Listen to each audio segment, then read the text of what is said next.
इस तरह से मातम में बदल गया शादी का माहौल जब दुल्हन की फिरोज से पहले ही भाई की हुई मौत। यमुनानगर में मंगलवार को सड़क हादसे में एक युवक की मौत हो गई। जिस युवक की मौत हुई बुधवार को ही उसकी बहन की शादी थी। मंगलवार दोपहर वह अपनी मामी को रादौर बस स्टैंड से लाने के लिए गांव से बाइक पर निकला था। दुर्घटना के बाद डंपर चालक लगभग 100 मीटर तक बाइक को सड़क पर घसीटते हुए ले गया। बाद में डंपर चालक डंपर को वहीं छोड़कर रफू चक्कर हो गया। मृतक की पहचान जिले के गांव ठसका खादर के 21 वर्षीय सूरज नाथ जोगी के रूप में हुई है। उसकी बहन शीतल की शादी 21 अक्टूबर को होनी तय हुई थी। बुधवार को कुरुक्षेत्र जिले के गांव शहजादपुर से बारात आनी थी। शादी की तैयारियों के चलते मंगलवार को दोपहर करीब 2 बजे सूरजनाथ जोगी रादौर बस स्टैंड पर आई अपनी मामी को लेने के लिए घर से मोटरसाइकिल पर निकला था। इसी दौरान गांव रपड़ी के पास एक रेत से भरे डंपर के चालक को इस पर से नियंत्रण बिगड़ा और वह सूरजनाथ को बाइक समेत करीब 100 मीटर तक घसीटते हुए ले गया। बता दें कि हादसे के बाद डंपर चालक डंपर को मौके पर छोड़कर खेतों के रास्ते से भाग गया।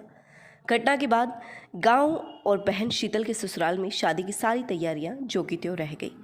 परिजनों ने बताया कि मृतक सूरज मंझला बेटा था। शीतल उसकी बड़ी बहन तो छोटा भाई चंदा जोगी है।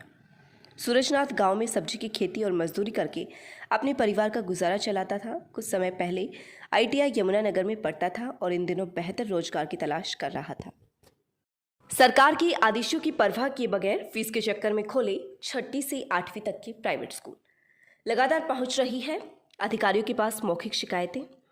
सरकार द्वारा कोरोना संक्रमण से बच्चों का बचाव करने के लिए अभी फिलहाल परामर्श देने के लिए ही स्कूल खोलने के आदेश दिए गए हैं, जबकि खरखुदा खंड में कई निजी स्कूलों द्वारा कक्षाएं लगानी शुरू कर दी गई हैं, जिन्हें तत्काल प्रभाव से खंड शिक्षा अधिकारी रचना द्वारा बंद करने की चेतावनी दी गई है।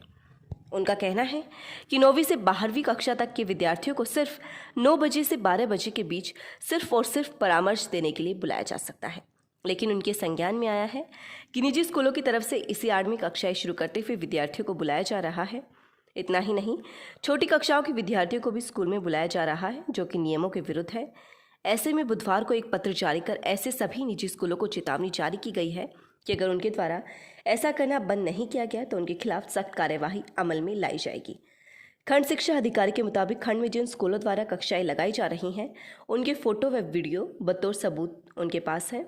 अब चेतावनी जारी करने के बाद भी अगर ऐसा होता है तो स्कूल संचालक कार्यवाही के लिए तैयार रहें।